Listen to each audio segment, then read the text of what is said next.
السلام علیکم دوستوں، آج ہم بات کریں گے روس پر۔ روس وہ واحد ملک ہے جسے سرکاری طور پر روسی فیڈریشن کہا جاتا ہے۔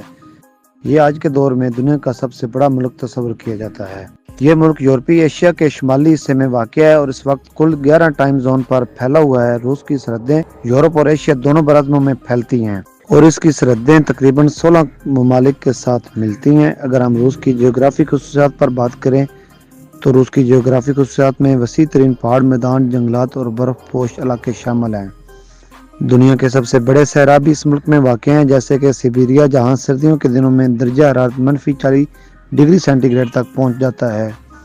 اور اسی طرح اگر روس کی آبادی کی بات کریں تو روس کی آبادی 2024 میں وزٹ کے دوران تقریباً 146 ملین افراد پر مشتمل کی گئی، جو اس کے اعتبار سے دنیا کا 9واں آبادی والا ملک تصور کیا جاتا ہے۔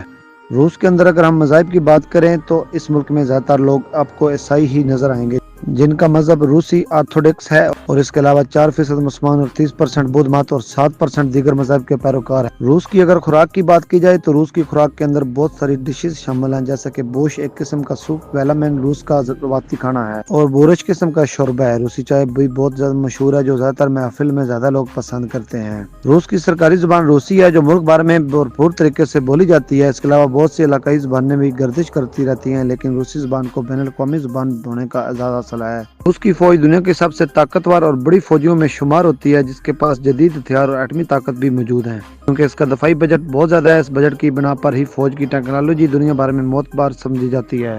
روس کی تاریخ ہزاروں سالوں پر محیط ہے اور دنیا کا مختلف قبیلوں اور حکومتوں کے عروج و زوال سے گزری ہے۔ روس نے 16ویں صدی کے اندر ایک طاقتور ریاست کے طور پر اپنی شناخت بنانا شروع کی اور 18ویں صدی میں روسی سلطنت کا عروج ہوا۔ اگر روس کی معیشت کی بات کی جائے تو روس کی معیشت اس وقت دنیا کی بڑی معیشتوں میں سے شامل ہے۔ اس کا زیادہ تر انحصار توانائی کے وسائل، خاص طور پر تیل اور گیس پر ہے۔ قدرتی گیس پیدا کرنے میں یہ دنیا کے پہلے نمبر پر آتا ہے۔ حکومت کی اگر بات کی جائے تو روس کے اندر ایک وفاقی حکومت جمہوریت قائم ہے، جس کی سربراہی صدر کے ہاتھ میں ہے۔ روس کے موجودہ صدر پیوٹن ہیں، جو 2000 سے روس کے رہنما ہیں، اور انہوں نے ملک میں داخلے اور خارج کرنے کی ذمہ داری اپنے ہاتھ میں رکھی ہوئی ہے۔